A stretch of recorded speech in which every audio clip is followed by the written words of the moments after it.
ஆத்ம நண்பர்கள் அனைவருக்கும் அன்பான வணக்கம்.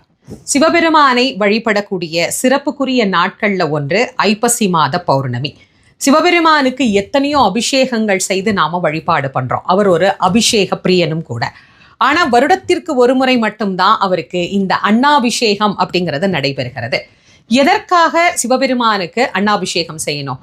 இந்த உலக உயிர்கள் அனைத்துமே கலி உலகத்துல அன்னத்தை தான் ஆதாரமாக நம்பி வாழ்ந்து கொண்டிருக்கிறது.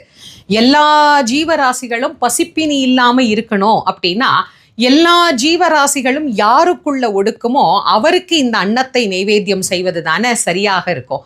அதனாலதான் நம்முடைய முன்னோர்கள் அனைத்து ஜீவராசிகளுக்கும் நாயகனாக விளங்கக்கூடிய பரபிரம்மமாக இருக்கின்ற சிவபெருமானுக்கு அன்னாபிஷேகம் செய்து உயிர்கள் அனைத்தும் அன்னக்குறை இல்லாம இருக்கணும் அப்படின்னு பிரார்த்தனை செய்து கொண்ட நாளே இந்த ஐப்பசி மாத பௌர்ணமி திருநாளாகும். உங்க வீட்டுக்கு பக்கம்